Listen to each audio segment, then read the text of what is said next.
네, 하나님 말씀 보도록 하겠습니다. 요한계시록 8장 1절부터 5절까지의 말씀입니다. 요한계시록 8장 1절부터 5절까지의 말씀.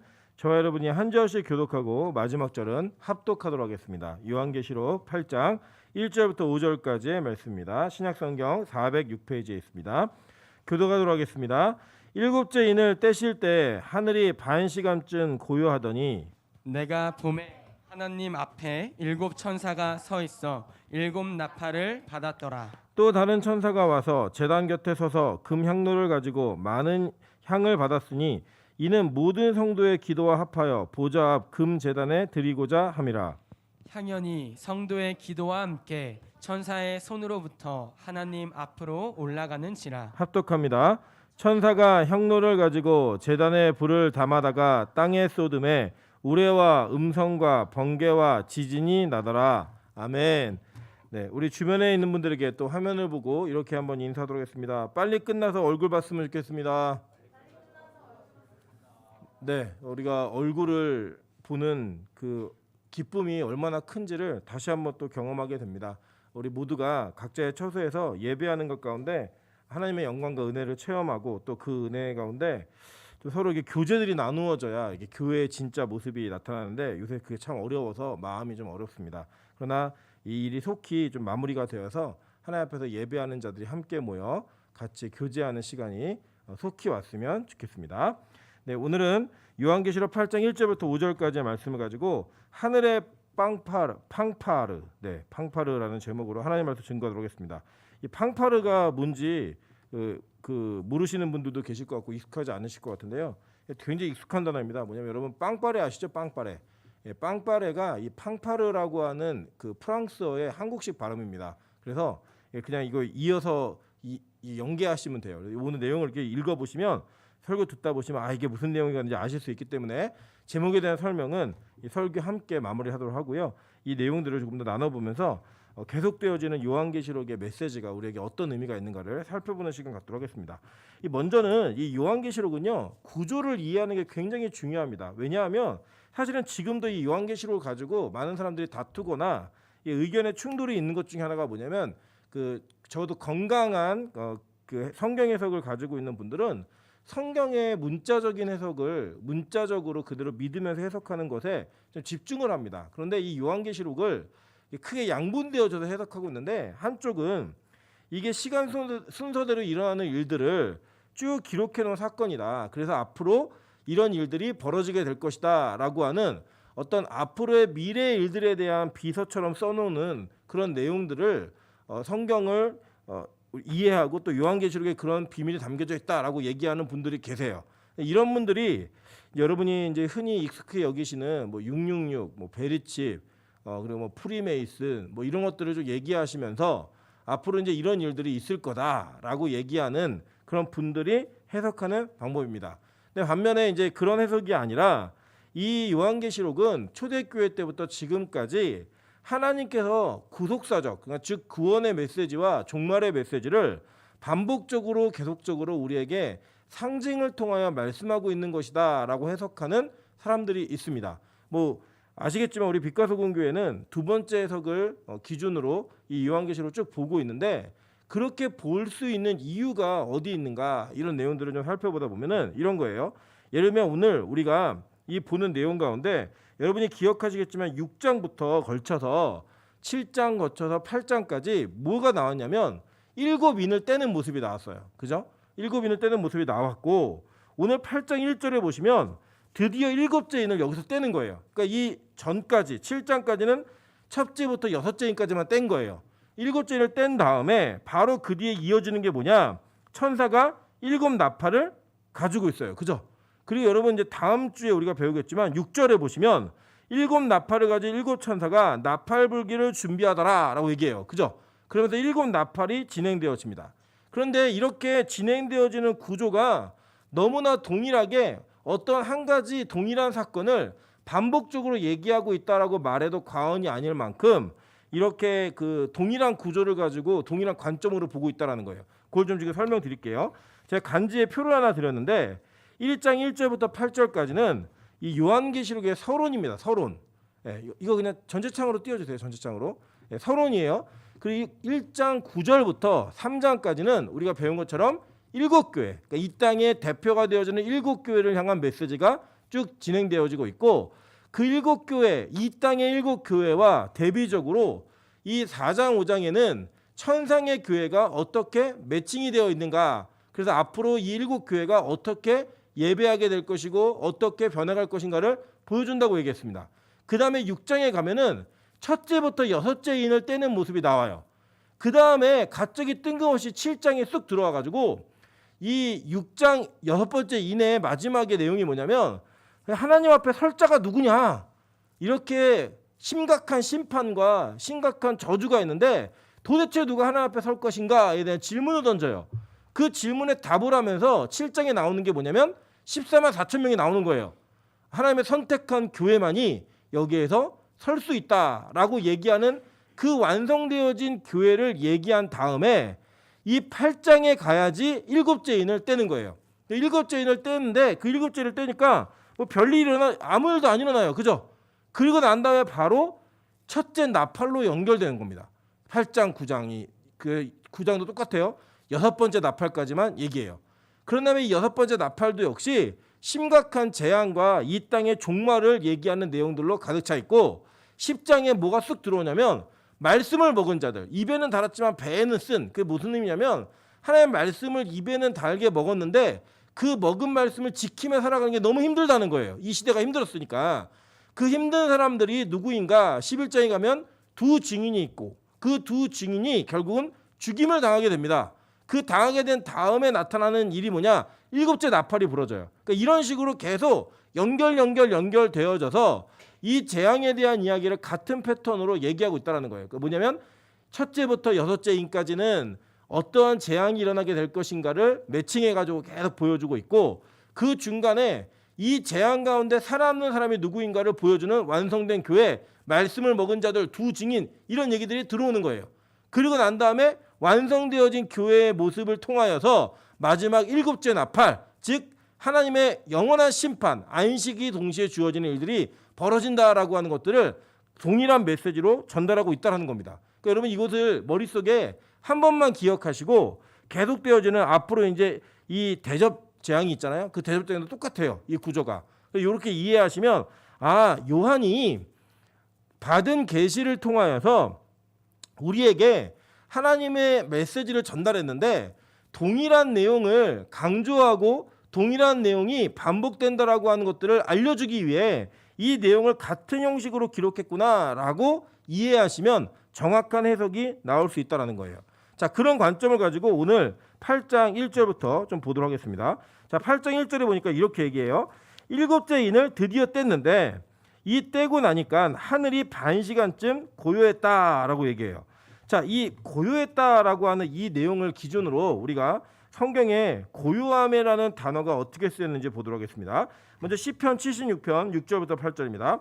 야곱의 하나님이여 주께서 꾸짖으심에 병거와 말이 다 깊이 잠들었나이다. 주께서는 경외받을 이시니 주께서 한번 노하실 때에 누가 주의 목전에 서리이까.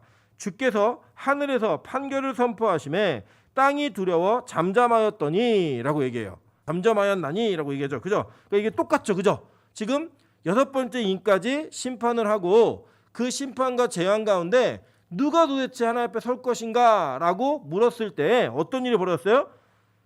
진짜 교회, 즉 완성되어진 구원받을 자들만이 등장이 되어지고 그 다음에 고요함이 있었다는 거예요. 하나님의 심판의 판결이 있은 다음에는 뭐가 동반되어졌죠? 고요함, 잠잠함이 있었다라고 얘기합니다. 하박국 2장 20절에도 동일한 얘기하죠. 오직 여호와는 그 성전에 계시니 온 땅은 그 앞에서 잠잠할지니라 하시니라 라고 얘기했어요. 그죠? 온 땅은 그 앞에서 잠잠하라 라고 얘기합니다. 스바냐 1장 6절부터 9절입니다. 여호와를 배반하고 따르지 아니한 자들과 여호와를 찾지도 아니하며 구하지도 아니한 자들을 멸절하리라. 주 여호와 앞에서 잠잠할지어다. 이는 여호와의 날이 가까웠으므로 여호와께서 희생을 준비하고 그가 청할 자들을 구별하셨습니다. 이니라 여호와의 희생의 날에 내가 방백들과 왕자들과 이방인의 옷을 입은 자들을 벌할 것이며 그날에 문턱을 뛰어넘어 포악과 거짓을 자기 주인의 집에 채운 자들을 내가 벌하리라 라고 얘기해요. 그러니까 이 잠잠함이 뭐하고 연결되어 있냐면 하나님의 임재 가운데 있는 심판과 연결이 되어 있다는 거예요.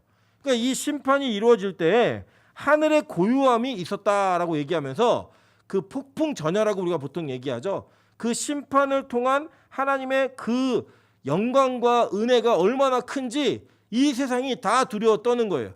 그 두렵고 떨림 앞에 잠잠함이 있다라고 얘기합니다. 여러분 우리도 보통 그런 거 많이 경험해 보셨죠? 제가 이제 그 중학교 때 있었던 일인데 저희 반에 이제 중학교 때부터 애들이 많이 떠들잖아요. 떠드는데 그 학교에 좀 무서운 선생님이 한 분 계셨습니다. 이 선생님께서 딱 이제 그 뒤에 그 저희 교실에 이제 자습을 하라고 이제 얘기해 놓으시고 밖에 나갔다가 들어오셨는데 저희가 막 떠들었어요. 막 난리를 치는데 갑자기 교실 뒷문이 확 열리더니 입안을 왜 이렇게 시끄러워? 그랬고 막 되게 막 몽둥이로 막 책상을 몇 번 팍팍 때리시니까 다 조용해졌어요. 조용해서 조금 있다가 앞문이 딱 열리더니 입안은 참 조용하구만. 그러고 가신 거예요. 여러분 이게 그 선생님이 지나가면서 뒷문이 열렸을 때 떠들면 심판이 오겠구나. 이 두려움 때문에 그 선생님이 지나가는 동안 다 조용했거든요. 다 잠잠하고 조용했더니 앞문이 열리면서 이 선생님이 반을 착각하신 거예요. 입안은 참 조용하구만. 가신 거예요. 그러니까 우리가 그 현장에서 떠들면 어떻게 되죠? 뇌를 맞고 그 현장에서 떠들면 반드시 선생님께 불려간다는 걸 알기 때문에 우리가 어떠한 그 두려움의 이 일들이 다가오게 되면 다 조용해집니다. 잠잠하게 돼요. 말을 하지 않아요. 온 세상이 다 그렇게 된다는 거예요. 계속 볼게요. 계시록 18장 21절에도 이런 얘기가 있습니다. 이에 한 힘센 천사가 큰 맷돌 같은 돌을 들어 바다에 던져 이르되 큰 성 바벨론이 이같이 비참하게 던져져 결코 다시 보이지 아니하리로다. 또 검은 것 타는 자와 풍류하는 자와 퉁소 부는 자와 나팔 부는 자들의 소리가 결코 다시 내 안에서 들리지 아니하고 어떠한 세공업자든지 결코 다시 내 안에서 보이지 아니하고 또 맷돌 소리가 결코 다시 내 안에서 들리지 아니하고 등불빛이 결코 다시 내 안에서 비치지 아니하고 신랑과 신부의 음성이 결코 다시 내 안에서 들리지 아니하리로다. 너희 상인들은 땅의 왕족들이라. 내 복술로 말미암아 만국이 미혹되었도다. 선지자들과 성도들과 및 땅 위에서 죽임을 당한 모든 자의 피가 그 성중에서 발견되었느니라 하더라 라고 얘기해요. 그러니까 이 최후의 심판 때 하나님께서 이 모든 것들을 낱낱이 밝히시면서 모든 것들을 드러내시게 될 때 다 조용해진다는 거예요. 이 세상에 창화하는 소리야, 이 세상 것들로 바빴던 것들, 뭐 결혼하고 장사하고 모든 것들을 행했던 그 소리들이, 유흥을 즐겼던 모든 소리들이 다 들리지 않게 된다라고 말하고 있는 거예요. 여러분 이 땅의 마지막이 되면요, 하나님의 그 심판이 있을 때 우리 모두는 그 여호와의 임재 앞에, 주의 임재 앞에 잠잠하게 되게 된다는 거예요. 두려움과 거룩함과 무서움 때문에. 여러분 그러한 잠잠함과 고요함이 이 일곱째 인을 뗄 때 있다라고 얘기하는 거예요. 그러니까 일곱째 인을 떼는 건 뭐예요? 일곱째 인, 일곱째 나팔, 일곱째 대접. 이거는 마지막 심판이 완성되어졌다예요. 그러니까 여러분 이 세대주의자들이 얘기하는 것처럼 이 해석을 일곱째 그 인이 떼진 것과 그 이후에 또 일곱째 나팔의 심판이 또 있고 그 뒤에 일곱 대접이 또 있다라고 말하면 안 되는 게 뭐냐면, 일곱째 인이 떼질 때에는 이 하나님의 온전한 심판과 온전한 구원이 완성됨으로 말미암아 모든 것들이 종결되어지는 것들을 얘기하는 거예요. 근데 이걸 반복해서 말하는 거예요. 반복하고 또 끝나는데 또 시작이에요. 만약 그분들 해석을 따르면.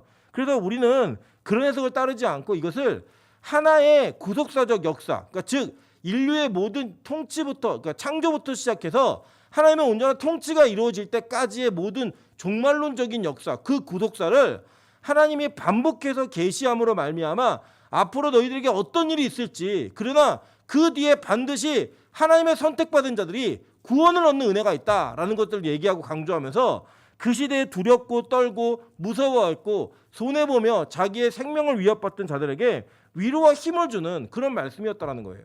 그런 내용들로 이게 계속 이루어진다는 것을 여러분 기억하셔야 됩니다. 근데 여기 보니까요, 일곱 천사가 일곱 나팔을 받았다라고 얘기해요. 그죠? 2절에 보니까 8장 2절에. 그런데 이 일곱 나팔을 받은 천사와 또 다른 천사가 하나 나타났습니다. 3절이에요. 또 다른 천사가 와서 제단 곁에 서서 금양로를 가지고 많은 양을 받았으니 이는 모든 성도와 성도의 기도와 합하여 보좌 앞 금제단에 드리고자 함이라 라고 얘기해요. 이 천사가 누구냐? 여기에는 많은 해석이 있습니다. 많은 해석이 있지만 여러분 종종 이 성경에서는요, 예수 그리스도 즉 성자의 모습을 천사로 표현하는 내용들이 심심치 않게 등장합니다. 특별히 계시록에서는요 아주 노골적으로 예수 그리스도를 천사라고 표현하는 내용들이 있습니다. 실제로 볼게요. 계시록 10장 1절부터 4절입니다. 또 내가 보니 힘센 다른 천사가 구름을 입고 하늘에서 내려오는데 그 머리 위에 뭐가 있어요? 무지개가 있고 그 얼굴은 해 같고 그 발은 불기둥 같으며 그 손에는 펴놓은 작은 두루마리를 들고 그 오른발은 바다를 밟고 왼발은 땅을 밟고 사자가 부르짖는 것 같이 큰 소리로 외치니, 여러분 여기까지 보시면 뭐가 기억나셔야 되냐면 이 요한계시록 1장에 예수 그리스도를 표현했던 것과 똑같은 내용이에요. 이게 다르지 않아요. 1장에 나오는. 그리고 보면은 그 뒤에 그가 외칠 때 일곱 우레가 그 소리를 내어 말하더라. 일곱 우레가 말을 할 때 내가 기록하려고 하다가 곧 들으니 하늘에서 소리가 나서 말하기를 일곱 우레에 관한 것을 임봉하고 기록하지 말라 하더라라고 얘기해요. 그러니까 지금 여기 보시면 이게 뭐가 있냐면 첫 번째는 일곱 인을 떼는 작업이 있었고 그 환상이 있었고, 두 번째는 일곱 나팔의 계시가 있었고요. 세 번째는 일곱 대접의 계시가 있는데 여기에 원래 뭐가 추가되냐면 일곱 우레의 심판이 있었어요. 이거 다 본 거예요. 이 요한이 봤는데 기록하려 했더니 하늘에서 그건 기록하지 마라고 얘기해가지고 이 세 가지만 기록이 된 거예요. 그 내용을 얘기하면서 지금 이 힘센 다른 천사가 누구예요? 예수 그리스도를 얘기하는 거예요. 그러니까 아마도 이 계시록에 나타난 지금 여기 본문에 나타난 또 다른 천사는 아마 예수님이라고 보는 것이 그냥 아주 일맥상통한 통일성을 가지고 해석하기 아주 좋습니다. 왜냐하면 여러분 이거 기억하시면 돼요. 금향로라고 하는 것은 이 분향단이에요. 성막에서 이 분향단을 가지고 분향단을 관리했던 사람은 다 제사장들입니다. 이 제사장들인데 여러분 아시는 바와 같이 성막은 이 성소와 지성소까지 들어갈 때는 거기는 일반인은 들어갈 수 없어요. 누구만 들어가느냐? 거기는 제사장들만 들어가고 이 제사장들 중에도 대제사장만 지성소에 들어갑니다. 그 지성소에 들어가는 그 장면을 보면 여기서 지금 금향로를 가지고 많은 향을 받았으니 모든 성도와 기도합하여 보좌 앞 금 제단에 드리고자 함이라 라고 얘기하면서 4절에 보면은 향연이 나오죠. 그죠? 근데 실제로 레위기를 보면 이 향연이라는 건 뭐냐면 분향단에 나오고 있는 연기예요. 그 연기를 갖고 들어가 가지고 그 법궤 앞에 들어갔던 사람은 대제사장 한 사람밖에 없어요. 이 대제사장은 누구를 상징하는 거였죠? 예수 그리스도를 상징하는 모형이었단 말이에요. 모형. 그러니까 아마 이 천사는 예수 그리스도다라고 얘기해도 전혀 어렵지가 않은 해석임을 여러분 기억하셔야 됩니다. 자, 그러면 지금 이 일곱 천사에게 나팔을 준 것부터 다시 한번 돌아가 볼게요. 자, 2절에 보면은 일곱 천사에게 나팔을 줬는데 이 성경에서 나팔은 이스라엘 백성들에게 어떻게 사용되어졌는가, 이것들 한번 역사적으로 살펴보도록 하겠습니다. 먼저 민수기 10장 1절부터 2절, 9절부터 10절입니다. 여호와께서 모세에게 말씀하여 이르시되 은 나팔 둘을 만들되 두들겨 만들어서 그것으로 회중을 소집하며 진영을 출발하게 할 것이라 라고 얘기했어요. 자, 이게 보면요, 이 민수기의 장면은 어느 장면이냐면 이스라엘 백성이 출애굽을 한 이후에 홍해 바다를 건너서 시내산에 도착을 합니다. 그때까지 약 2개월이 걸렸어요. 그 2개월이 걸려서 시내에 도착한 이스라엘 백성들이 약 1년을 머뭅니다. 1년을 머물면서 한 일이 뭐냐면 금송아지 죄 뭐 이런 것도 범했지만 그들이 주로 했던 일은 뭐냐면 거기서 성막을 만드는 일을 했어요. 그 성막을 만든 다음에 그들이 한 일이 뭐냐? 이제 출발이에요. 그 출발하는 장면이 민수기 10장 1절 2절입니다. 근데 이 출발하는 장면 속에서 하나님이 뭐라고 말씀하셨냐면 은나팔을 만들라는 거예요. 그리고 이게 신호가 뭐냐면 나팔을 만들어 갖고 한 번 불면 이스라엘 지도자들만 나와요. 뭐 두 번 불면 전체가 다 나와라. 뭐 이런 식으로 그 사인이 있어요. 그 사인에 맞추어서 행진하고 진행하는 것들을 이 민수기 10장 1절 2절에서 얘기하는 내용의 장면입니다. 자, 9절 10절을 보도록 할게요. 또 너희 땅에서 너희가 자기를 압박하는 대적을 치러 나갈 때에는 나팔을 크게 불지니 그리하면 너희 하나님 여호와가 너희를 기억하고 너희를 너희 대적에게서 구원하시리라 라고 얘기했어요. 자, 언제 또 나팔을 불었죠? 전쟁할 때에 불었어요. 그죠? 전쟁할 때 이 나팔을 불었고, 계속 볼게요. 또 너희의 희락의 날과 너희가 정한 절기와 초하루에는 번제물을 드리고 화목제물을 드리며 나팔을 불라. 그로 말미암아 너희의 하나님이 너희를 기억하시리라. 나는 너희의 하나님 여호와니라 라고 얘기했어요. 그죠? 그러니까 그러니까 지금 언제 불었죠? 행진할 때, 그리고 전쟁할 때, 그리고 예배할 때, 제사 드릴 때 이 나팔을 불었다는 거예요. 그 제사를 드리면서 이 내용의 나팔을 불면서 그 나팔이 가지고 있는 기능적 요소가 뭐였냐면 이스라엘의 군대들에게 명령하는 내용이었어요. 여러분 잘 기억해 보시면 우리가 몇 주간에 걸쳐서 봤던 흰 옷을 입은 거대한 무리가 있었죠. 각 지파별로 1만 2천 모아서 14만 4천이 있었잖아요. 자, 이 사람들이 뭐였어요? 군대였죠. 그죠? 우리 기억하시잖아요. 이병통지서라는 설교 제목을 통해 하나님이 우리를 군대로 부르셨다라고 얘기했잖아요. 이 군대로 부르신 군대들, 처음에 이스라엘 백성들이요 출애굽을 했을 때는 노예 집단이었습니다. 이 노예 집단이었던 사람들이 율법을 받고 진영법을 세워놓고 난 다음에 행진할 때는 그때부터 뭐예요? 군대였다고요. 그 군대에게 필요한 내용들을 얘기하는 거예요. 여러분 지금도 저와 여러분은 하나님께서 우리를 뭘로 부르셨죠? 군대로 부르셨어요. 군인으로 부르셨다는 거예요. 전사로, 영적 전사들로. 그 전사들에게 나팔을 통하여 뭘 하셨죠? 행진과 전투와 예배를 명하셨다는 거예요. 그러니까 이 나팔에 대한 사인은 이 땅을 살고 있는 그리스도의 군사들에게 어떤 일을 하게 하는 것이냐? 행진도 하게 하고 전쟁도 하게 하고 예배도 하게 하면서 그 사인들을 캐치할 수 있게 만들어지는 하나님의 사인이었다는 거예요. 그러니까 이 요한계시록을 읽고 이 일곱 나팔이 가지고 있었던 각자의 내용들을 읽어보면 아, 이게 하나님 사인이구나. 하나님의 재림과 그 심판과 종말이 다가오고 있다는 분명한 사인이구나라는 것들을 잡아낼 수 있는 영적 해안이 있어야 된다는 거예요. 여러분 우리가 이게 어떤 그 뭐 야구 경기를 하고 배구를 해도 막 선수들끼리 막 이렇게 엉덩이에 대고 막 손가락으로 뭐 사인하잖아요. 그 사인을 통해 이루고자 하는 게 뭐예요? 어떻게 공격할 건지, 어떻게 수비할 건지, 이번에는 어떤 패턴으로 공격을 해서 우리가 이길 건지 이런 거 합니다. 포수하고 투수하고 맨날 뭐예요? 사인 주고받으면서 어떤 공을 던질 건지 그 사인을 주고받고 그 공을 던져서 정확한 코스에 들어갔을 때 이기는 거 아니에요? 그런 전쟁의 어떤 운동 경기에서도 선수들끼리 무언으로 주고받는 사인이 너무나 중요합니다.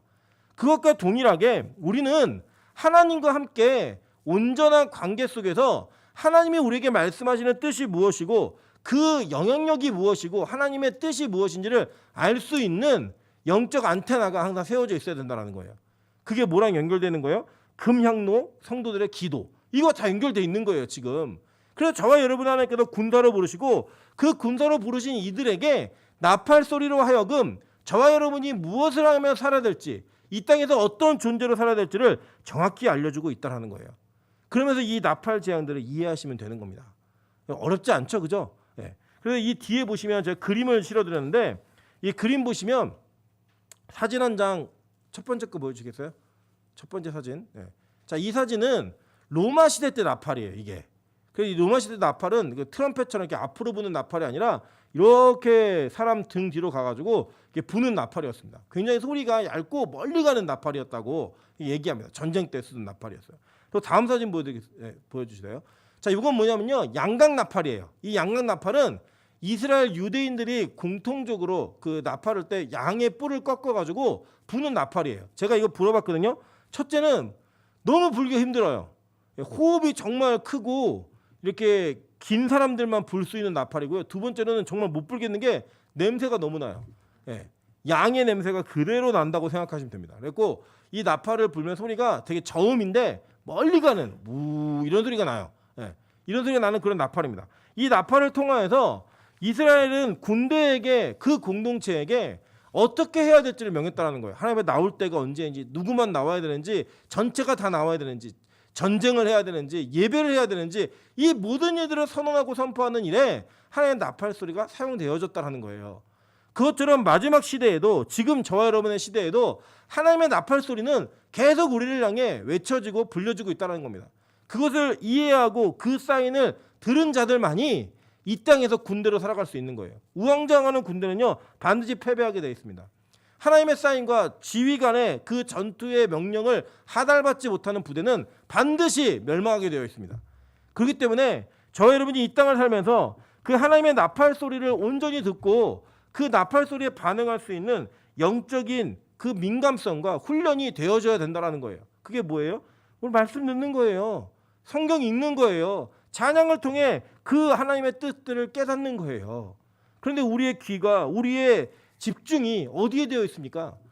하나님의 소리를 듣고 나팔 소리를 듣는 것보다 더 관심 있게 들려지는 것들, 더 관심 있게 요구되어지는 것들이 있다면 우리는 전쟁 때 정말 필요한, 이 시대를 살아가는 저와 여러분에게 정말 필요한 하나님의 사인을 놓치고 사는 아주 무지하고 무능한 군사일 수 있다는 거예요. 이런 면에서 지금 요한은 이 나팔 소리를 강조하며 저와 여러분에게 하나님의 음성을 제대로 들으라고 말하고 있는 겁니다. 보세요. 여호수아 6장 2절부터 5절에 보면 나팔 소리의 또 다른 기능을 얘기합니다. 여호와께서 여호수아에게 이르시되 보라 내가 여리고와 그 왕들과 용사들을 내 손에 넘겨주었으니 너희 모든 군사는 그 성을 둘러 성 주위를 매일 한 바퀴씩 돌되 엿새 동안을 그리하라. 제사장 7은 7 양각 나팔을 잡고 언약궤 앞에서 나갈 것이요. 7째 날에는 그 성을 7번 돌며 그 제사장들은 나팔을 불 것이며 제사장들이 양각 나팔을 길게 불어 그 나팔 소리가 너희에게 들릴 때에는 백성은 다 큰 소리로 외쳐 부를 것이라. 자, 여기까지는 우리가 기존에 알던 내용과 비슷한 내용이죠. 그죠? 군대들에게 명령하는 사인이었어요. 그런데 보세요. 자, 그리하면 그 성벽이 무너져 내리니 백성은 각기 앞으로 올라갈지니라 하시매. 자, 이게 뭐냐면요. 여호수아의 군대가 여리고를 점령할 때 어떻게 점령했는지를 얘기하는 겁니다. 여러분 여리고성은요.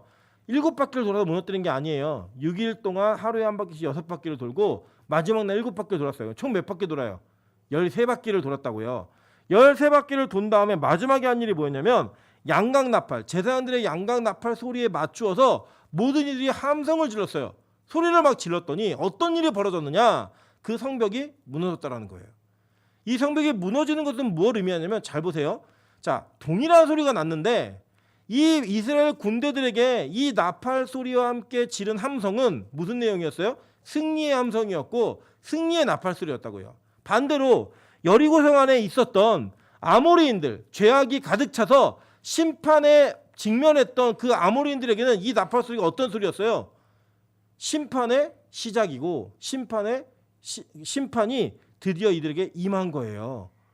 동일한 소리인데 한쪽에게는 그 소리가 기쁨과 환희와 영광의 소리였고 한쪽에게는 심판과 저주와 지옥의 소리였다라고 성경은 말하고 있는 거예요. 그래서 이 나팔 소리는 어떤 기능이 있냐? 바로 심판의 기능이 있습니다. 심판. 그래서 여러분 이 나팔 소리는요. 어떤 식으로든 우리에게 분명하게 들려질 거예요. 아, 이게 나팔 소리구나. 이것이 하나님의 심판이 임재하는 소리구나 라는 것들이 들려지게 될 것입니다. 그 들려지는 소리를 통하여 하나님은 그동안 이 땅에서 불합리하고 그리고 말도 안 되는 대우를 받으며 이 땅에서 손해를 보고 생명까지도 잃었던 순교자들, 그 가운데 고통받았던 의인들에게 기쁨과 승리의 소식을 전하실 거예요.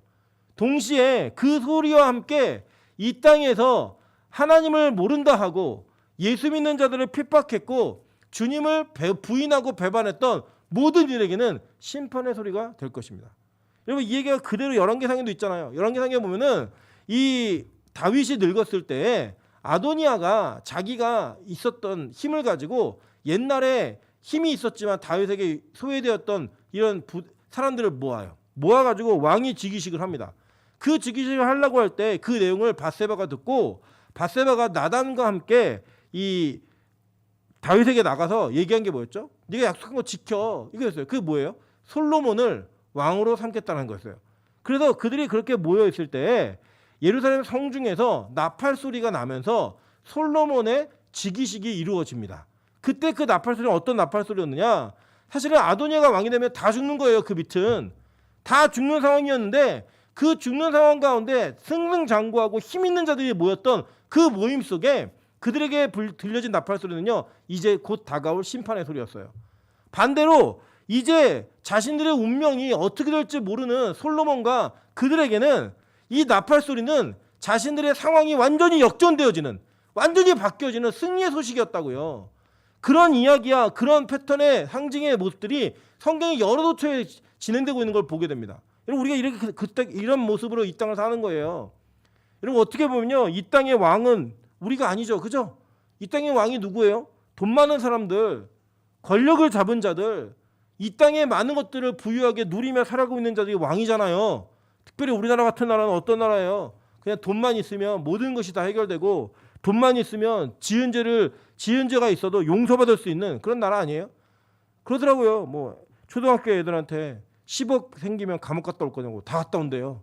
예. 그런 황금 만능주의 이것이 팽배해진 이 나라 속에서 저 여러분이 느끼는 이 괴리감이 있잖아요. 예수 믿으면서 살아가는 자들에게 주시는 복이 이 땅의 복이 아니 하늘의 복이라는 걸 깨달을 때마다 폭이 되어지고 내려놓는 게 있잖아요. 그 우리 기도하는 게 바뀌잖아요. 옛날에 부자 되게 해주세요 그러다가 지금은 하나님 빚만 없게 해주세요. 이게 바뀌잖아요. 그죠? 그렇게 바뀌는 것처럼 진짜 이 땅에서의 힘 있는 자들의 축에 못 끼는 그 축에 끼면 무언가 하나님과 멀어지는 것들 그런 느낌을 받을 때가 있을 때 여러분 어떤 느낌이 드세요? 와 망했다. 예수 괜히 믿었다. 이런 느낌 안 드세요? 저는 들던데요. 그게 우리의 모습이라는 거 우리 실체라는 거예요. 그런데 그런 이들에게 이 메시지가 전달되면서 느끼게 해주는 게 뭐냐? 바로 그 이 땅의 모든 권력과 힘, 부가 다가 아니라는 거예요.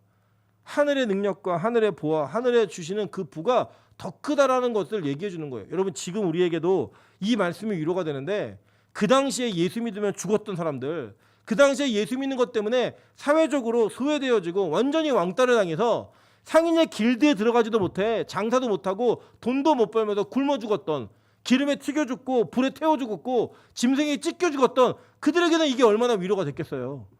그 위로가 되는 말씀이 오늘 선포되는 거예요. 보세요. 에레미야 4장 5절에 보면 이렇게 얘기합니다. 너희는 유다에게 선포하며 예루살렘에 공포하여 이르기를 이 땅에서 나팔을 불라 하며 또 크게 외쳐 이르기를 너희는 모이라 우리가 견고한 성으로 들어가자 하고 라고 얘기해요. 그죠? 하나님 백성들 모으시는 거예요. 이 나팔 소리로 모으신다라고 얘기하고 있어요. 이사야 27장 12절부터 13절입니다. 너희 이스라엘 자손들아 그날에 여호와께서 창이라는 하수에서부터 애굽 시내까지의 과실을 떠는 것 같이 너희를 하나하나 모으시리라. 그날에 큰 나팔을 불리니 아수르 땅에서 멸망하는 자들과 애굽 땅으로 쫓겨난 자들이 돌아와서 예루살렘 성산에서 여호와께 예배하리라 라고 얘기해요. 구약에 계속 이 나팔 소리로 인해 뭘 하신다 그래요? 모을 자들을 모으시고 멸할 자들을 멸하겠다라고 하나님 말씀하신 거예요. 일곱 나팔은 뭘 얘기하는 거예요? 하나님의 구원과 심판이 동시적으로 이루어지면서 그 나팔 소리와 함께 믿은 자와 믿지 않는 자의 구분이 어떻게 되어질지를 보라는 거예요. 그거를 네가 경험하고 느끼라는 거예요. 그래서 지금 당신이 믿고 있는 그 하나님 예수 그리스도가 절대 잘못되지 않았고 틀리지 않았다라고 하는 확신 있는 위로를 전달해주고 있는 겁니다. 요한이 뭘 통해서요? 계시를 통해. 내가 봤다예요. 내가 봤어. 내가 그 나팔 소리를 들었어. 그러니까 너희들도 이 소리를 들으며 이 소리에서 하나님이 주시는 그 메시지를 깨닫고 군인처럼 살아. 군대처럼 살아. 힘 있는 자처럼 역전할처럼 살아 라고 얘기하는 거예요. 여러분 이번 올림픽 경기에서도 우리나라가 역전승을 하는 일들이 좀 많이 있지 않았을까? 특별히 여자 배구 아주 화제였죠. 남자 야구도 물론 끝은 안 좋았지만 중간에 9회 말 투아웃에 역전하는 보셨잖아요. 얼마나 환희가 있고 얼마나 힘이 있어요. 그냥 일반적으로 압승을 거둔 것보다도 더 짜릿한 그런 역전의 기쁨이 있었잖아요. 그게 우리 성도들이 누리는 기쁨인 거예요. 우리 성도들이 누리게 되는 축복인 거예요. 그게 있으니까 좀 위로받고 그게 있으니까 힘내. 낙심하지 마. 포기하지 마. 이게 요한계시록의 메시지인 거예요. 예수는 반드시 이겨. 이거예요. 이거. 그래서 여기 보시면요. 이 금향로를 가지고 이 향단을 가지고 이 향연을 가진 모든 것들을 하나님께 드리는 모습이 나타납니다. 이게 뭐냐? 이거 분향단이 확실해요. 이 원어적으로 분석을 해드리면 여러분 어차피 그 기억에 남지 않으시겠지만 원어로 해석을 하면요. 이건 분향단이 확실합니다. 근데 이 분향단이 어떤 기능을 하고 있었느냐 한번 보도록 할게요. 레위기 16장 12절부터 14절입니다. 향로를 가져다가 여호와 앞 제단 위에서 피운 불을 그것에 채우고 또 곱게 간 향기로운 향을 두 손에 채워가지고 휘장 안에 들어가서 여호와 앞에서 분향하여 향연으로 증거계 위 속죄소를 가리게 할지니. 자, 이게 아까 제가 말씀드렸던 거예요. 이게 뭐냐면 이게 성막에 들어가면 성막의 입구를 열고 들어가자면 만나는 게 뭐였어요? 번제단이었죠. 그죠? 그리고 번제단을 지나서 계속 서쪽으로 쭉 나가면 물두멍을 만났죠. 그죠? 물두멍을 만나고 그 물두멍을 지나서 이 성소의 문을 열면 오른편에는 떡상이 있고 왼편에는 등잔, 금촛대가 있었어요. 그죠? 그 정면에는 뭐가 있어요? 분향단이 있습니다. 그 분향단은 이 휘장, 지성소와 성소를 가르고 있는 휘장 그 앞에 놓여졌었는데 대제사장이 이 분향단에 향을 피우고 여기에 연기가 막 나면 그 향이 피우는 연기를 가지고 들어가라는 거예요. 아, 여러분 이거 설명을 제가 안 드렸네요. 이 분향단에 이 향기를 필 때 이 연기를 피는 시간이 30분이에요. 그 30분이어서 아까 여기 보면은 반 시간쯤 고요하더니라고 얘기하잖아요. 그 30분이에요. 그 30분이 여기에 이게 대입이 되는 거예요. 이 향을 피워가지고 그 속죄소 안으로 들어가는 거예요. 자, 근데 여러분 이거 배우신 분들은 기억나실 거예요. 자, 속죄소가 뭐냐면 시은 좌가 뭐였냐면 그 증거계, 언약계, 법계 위에 쟁반이 있다 그랬죠. 플라타로 쟁반이 있고 이 쟁반에다가 원래는 피를 뿌리죠. 피를 뿌려갖고 그 안에 담겨져 있는 십계명과 그리고 금 만나가 드는 금 항아리와 아론의 쌍난 지팡이 이것을 통해 우리가 죄를 확인하잖아요. 우리의 죄를 그 죄를 가리우는 역할을 했죠. 그거가 동일하게 이 향단에 나오는 그 연기가 전체를 가리워서 자신을 가리게 되고 그것으로부터 나를 가리고 덮었을 때 죽지 않는다라는 상징적인 의미가 있는 행위들을 하나님 요구하셨어요. 오늘 그 얘기를 하는 거예요. 여기 보면은 그리하면 그가 어떻게 된대요? 죽지 아니할 것이다. 이거 안 하면 어떻게 된 거예요? 죽는 거예요. 내가 그대로 노출되면 죽는 거예요. 그래서 이거 향연들로 자기를 가리우라는 거예요. 이 얘기하면서 그 얘기들을 합니다. 자, 시편 141편 1절부터 2절 볼게요.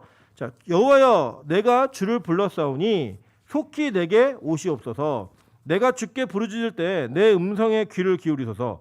나의 기도가 주의 앞에 분향함과 같이 되며 나의 손을 드는 것이 저녁 제사같이 되게 하소서. 자, 여기 시편 기자는 뭐라고 얘기하죠? 기도가 뭐래요? 분향함 같이라고 얘기해요. 나의 기도가 주 앞에서 분향함 같이라고 얘기했어요. 그러니까 이 분향을 하는 것은 어떤 행위예요? 기도를 하는 행위였어요. 기도. 그러니까 즉, 자, 요거 두 개 연결해 볼게요. 무슨 내용이냐면 이 두 분향을 통하여서 나는 연기를 통해 자신을 가리우는 것, 그거를 이 분향의 행위를 연결지으면 뭐예요? 기도의 행위였죠. 그죠? 그러니까 기도를 통하여서 우리가 회개를 통해 하나님 앞에서 우리의 죄를 가리우고 우리의 모든 것들을 깨끗하게 하는 덮는 그런 역할을 하는 그 내용이 바로 이 분향단의 내용이었고 분향단의 기도인 거예요. 그러니까 여러분 기도를 아무 기도나 다 한다고 하니까 올라가는 게 아니에요. 올라가더라도 하나님의 그를 하나님의 분향단 그 향연으로 다 포장하세요. 여러분 그럴 수 있잖아요. 하나님 뭐 부자 되게 해주세요. 이런 기도를 하실 수 있잖아요. 하셔도 돼요. 하세요. 근데 하나님은 다 아시기 때문에 우리가 부자가 돼서 주님을 떠날 것 같으면 가난하게 하실 거예요. 근데 여러분 부자가 되어도 하나님을 잘 섬기고 그것들을 은사로 잘 사용할 사람에게는 그것을 허락해 주실 거예요. 하나님이 이 필터링을 해가지고 우리의 죄와 우리의 욕심으로 구하는 것들까지도 그 연기로 다 우리를 가리워서 덮으심으로 말미암아 죽지 않게 하신다는 거예요. 그리고 그 기도가 응답되게 하신다는 거예요. 그 기도하라는 거예요. 기도. 그리고 이 기도의 주된 내용은 바로 뭐냐? 이게 회개기도. 이거 연결되어 있는 거예요. 자, 왜 그런지 볼게요. 자, 출애굽기 29장 18절 보도록 하겠습니다. 그 수장 전부를 제단 위에 불사르라. 이는 여호와께 드리는 번제요. 이는 향기로운 냄새니라고 얘기해요. 그죠? 그러니까 이게 뭐냐면 향기로운 냄새라는 표현을 쓸 때 향이 있는 향연을 얘기할 때 이게 뭐냐면 향기로운 연기거든요. 향연을 얘기할 때는요. 반드시 희생제물과 동일한 그 상황 속에서 이게 내용이 이루어져요. 그러니까 계속 볼게요. 레위기 2장 1절부터 2절입니다. 누구든지 소재 예물을 여호와께 드리려거든 고운 가루로 예물을 삼아 그 위에 기름을 붓고 또 그 위에 유향을 놓아 아론의 자손 제사장들에게로 가져갈 것이요. 제사장은 그 고운 가루 한 움큼과 기름과 그 모든 유향을 가져다가 기념물로 제단 위에 불사르지니 이는 화제라. 여호와께 향기로운 냄새니라. 희생 제물이 있는 거예요. 네. 드리는 제물. 계속 볼게요. 에베소서 5장 2절입니다. 그리스도께서 너희를 사랑한 것 같이 너희도 사랑 가운데 행하라. 그는 우리를 위하여 자신을 버리사 향기로운 제물과 희생 제물로 하나님께 드리셨느니라 라고 얘기해요. 그죠? 그러니까 이게 지금 하나님께 드려지는 향연, 이 내용이 천상의 교회에서 이루어지고 있는 내용을 보잖아요. 그러니까 이 천사가 예수 그리스도가 확실하죠. 그죠? 예수 그리스도와 함께 드려지는 성도의 기도와 합하여 보좌 앞에 금전에 드릴 때 이 향연의 성도의 기도 이게 합쳐져 갖고 다 올려진다는 거예요. 근데 올려지는 기도가 희생과 회개와 덮으심의 기도가 올라가면 그 일이 어떻게 이루어지는가 이 내용을 볼게요. 자, 계시록 6장 9절부터 10절입니다.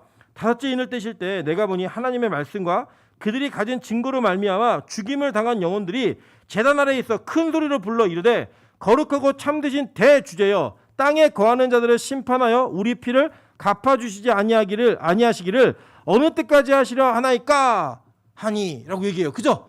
그러니까 지금 순교자들 이렇게 그러한 기도를 드리다가 죽은 자들, 그 죽은 자들의 기도가 모아져서 하나님께 올라가는 거예요. 왜 이렇게 얘기할 수 있느냐? 5절 보세요. 천사가 향로를 가지고 제단의 불을 담아다가 땅에 쏟음에, 그죠? 갚아주시는 일이 있다는 거예요. 갚아주시는 일이. 이게 어떤 상태예요? 7째 인을 떼신 다음에 나팔을 들려주고 그 들려준 다른 천사, 들려준 천사들 말고 다른 천사가 나타나가지고 지금 이 일을 행하면서 하나님의 심판과 구원이 온전히 이루어지는 것들을 본다는 거예요. 그걸 얘기하고 있는 거예요. 여러분 바로 이게 저와 여러분이 믿으며 나아가야 될 하나님의 말씀이라는 겁니다. 계속 보세요. 제단불이 쏟아진 거 볼게요. 에스겔 10장 2절입니다. 하나님이 가는 베옷을 입은 사람들에게 말씀하여 이르시되 너는 구름 밑에 있는 바퀴 사이로 들어가 그 속에서 숯불을 두 손에 가득히 움켜가지고 성읍 위에 흩으라 하시매 그가 내 목전에서 들어가더라 라고 얘기해요. 뭐냐면 이 에스겔도 심판하는 그 장면이 나오는 거거든요. 그 심판의 장면 속에서 제단에 있는 이 그 향연에 있는 향로를 가지고 불을 쏟았던 것처럼 구름 밑에 있는 바퀴 사이로 들어가가지고 숯불을 두 손에 가득히 갖고 와서 이 성읍 위에다가 흩어버리라는 거예요. 숯불을 그들 위에 쌓아놓으라는 거예요. 심판이 임할 때까지. 그러니까 구약엔 숯불이었어요. 근데 신약으로 넘어와서 진짜 심판이 이루어지니까 뭐예요? 제단에 불이 막 쏟아지는 거예요. 여러분 그래서요 하나님이요 노아의 홍수로 이 세상을 심판하신 이후에 무지개로 약속하셨어요. 다시는 물로 심판하지 않겠다. 그죠? 그리고 제2의 그러니까 첫 번째 심판이 있었고 두 번째 심판이 있을 때는 불로 심판하겠다는 사인을 분명히 하셨어요. 그래서 불의 심판이라고 얘기하는 거예요. 그 증거를 보여드릴게요. 창세기 19장 23절부터 25절입니다. 롯이 소알 땅에 들어갈 때 해가 돋았더라. 여호와께서 하늘 곧 여호와께로부터 유황과 불을 소돔과 고모라에 비같이 내리사 그 성들과 온 들과 성에 거주하는 모든 백성과 땅에 난 것을 다 엎어 멸하셨더라 라고 소돔과 고모라의 심판을 얘기했어요. 근데 계속 볼게요. 베드로서 2장 6절입니다. 소돔과 고모라 성을 멸망하기로 정하여 재가 되게 하사 후세에 경건하지 아니할 자들에게 본을 삼으셨으며, 본이라는 거예요. 그렇게 멸하겠다는 거예요. 갑자기 어느 날, 여러분 소돔과 고모라 사람들이 멸망당하기 전날까지 뭐 했는지 아십니까? 동네에 들어온 천사들을 강간하게 했다고, 윤간하겠다고 롯에게 내어놓으라고 얘기했어요. 심지어 롯은 자기 딸들을 대신 내보내면서 이 천사들을 보호하려고 했던 그 장면 기억나시죠? 그 장면이 심판당하기 바로 전에 있었던 사건입니다. 사위들에게 얘기합니다. 야, 하나님이 이 땅을 멸망시키실 거야. 그래서 너희들 피해라 라고 했더니 뭐였어요? 사위들이 농담으로 여겼더라 라고 얘기해요. 롯의 아내는 뭐였죠? 뒤돌아보지 말고 가라 그러는데 가다가 남겨놓고 온 자기의 집과 재산과 이 모든 것들이 너무 아까워서 뒤를 돌아보다 뭐가 됐죠? 소금 기둥이 됐어요. 왜요? 안 믿으니까. 그런 일이 설마 일어날까? 정말 있을까? 홍수 때에도 그랬고요. 홍수 때에도 홍수 바로 나는 날까지 사람들 뭐 했어요? 사고 팔고 먹고 마시고 시집가고 장가들었더라. 그대로 살았어요. 아무리 교회가 마지막 때를 외치고 심판을 외쳐도요, 들리지 않는 이들에게는 미친 소리 하는 사람들입니다. 정신없는 얘기하는 사람들이에요. 그런데 그 날은 반드시 있다는 거예요. 반드시 이루어진다라는 거예요. 그러면서 하나님이 소돔과 고모라를 샘플로 보여주신 거예요. 너희 봤지? 내가 불과 유황으로 비같이 내려서 이 불과 유황을 통해 이 도시를 멸절시키는 거 봤지? 내가 이렇게 경건하지 아니할 자들에게 본이 되게 하려고 이 일을 행한 거야 라고 사인을 주셨다고요. 유다서 1장 7절도 마찬가지예요. 소돔과 고모라와 그 이웃 도시들도 그들과 같은 행동으로 음란하며 다른 육체를 따라가다가 영원한 불의 형벌을 받음으로 거울이 되었느니라. 뭐가 됐대요? 거울. 이게 똑같은 단어예요. 본이란 단어와 본이 됐다는 거예요. 그렇게 된다는 거예요. 그렇게. 여러분 그래서요, 예수님이 이 땅에 계실 때 우리에게 말씀으로 가르쳐 주셨어요. 마태복음 10장 15절입니다. 내가 진실로 너에게 이르노니 심판날에 소돔과 고모라 땅이 그 성보다 견디기 쉬우리라. 소돔과 고모라 망하는 거 봤지? 근데 마지막 날에는 더 큰 불과 더 큰 유황의 심판이 있을 거야. 그래서 소돔과 고모라가 견디는 게 더 쉬울 거야. 이 얘기를 누가 하셨어요? 예수님이 직접요. 바로 하늘의 나팔 소리가 완성되어지고 그 나팔이 불려지기 시작하고 그 나팔 소리와 함께 임하는 게 뭐예요? 이러한 심판이 임한다는 거예요. 인을 떼면서 이러한 심판이 임한다는 거예요. 그래서 하늘에서 울려 퍼지는 그 나팔 소리는 어떤 이들에게는 구원의 소리이고 어떤 이들에게는 심판의 소리가 된다는 거예요. 아마 예수 그리스도를 온전한 믿음으로 믿는 자들에게는 이 소리가 기쁨과 환희와 아주 복음의 소리일 겁니다. 행복한.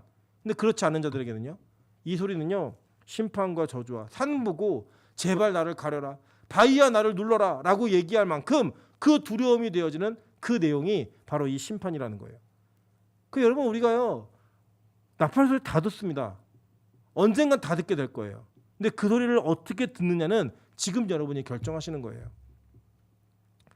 여러분, 이 로마 시대 때요 개선식을 하면 나팔을 불 때 어떻게 부르냐면요, 나팔을 굉장히 길게 불었습니다. 그러면 개선 장군이 4마리의 백매가 이끄는 마차를 타고 개선문을 향해 들어옵니다. 그러면 그 뒤에는 같이 싸웠던 병사들이 막 들어와요. 그리고 마지막에 누가 들어오는 줄 아십니까? 포로 죄수들이 다 들어오는 거예요. 묶이고 헐벗고 비참한 모습으로 끌려 들어오는 것을 통해 많은 사람들이 그걸 보고 환호하고 더 자신들의 승리를 자축하는 그런 내용들이 있었어요. 이 요한은요 로마 시대를 살았던 사람이에요. 이 나팔을 얘기할 때 이 나팔을 통하여 얘기하고 싶었던 게 있는 거예요. 그 나팔 소리와 함께 주는 메시지가 뭔지를 말하고 싶었던 거예요. 저는요 우리 빛과 소금 교회 모든 성도들이 주님이 다시 오시는 그날, 이 심판이 완성되어지는 그날에 그 나팔 소리와 함께 저와 여러분이 하나님의 기쁨과 은혜와 승리를 자축할 수 있는 그런 영광의 자리에 있기를 주님으로 축원합니다. 비록 이 땅에서 사는 동안에 변두리에 살지라도 마지막 주님 오시는 그날에는 한복판에서 그 영광을 맛보면서 그 영광 속에서 하나님께 은혜와 찬양과 영광과 승리를 노래하며 그분께서 우리에게 주시는 그 기쁨 소리를 들었으면 좋겠어요. 우리 이 소리를 기다리며 사는 자들입니다. 요한이 이 얘기를 기록할 때 어떤 이들에게는 이 소식이 두려움일 수도 있었겠지만 그 당시에 예수를 믿으며 고통받고 있는 모든 성도들에게는 이것은 기쁨의 소리였습니다. 저는 그 나팔 소리가 지금 저와 여러분에게도 계속 들려질 거라고 믿고 있고 앞으로 여러분에게 들려질 거라고 확신하고 있습니다. 그 나팔 소리를 통하여 이 땅이 끝나는 마지막 종말 때 그 종말의 눈앞에서 하나님의 영광을 체험하고 그 은혜를 체험할 수 있는 저와 여러분 되시기를 주님의 이름으로 축원합니다. 같이 한번 찬양으로 기도드리겠습니다. 우리 하나님의 나팔 소리 천지진동할 때 예수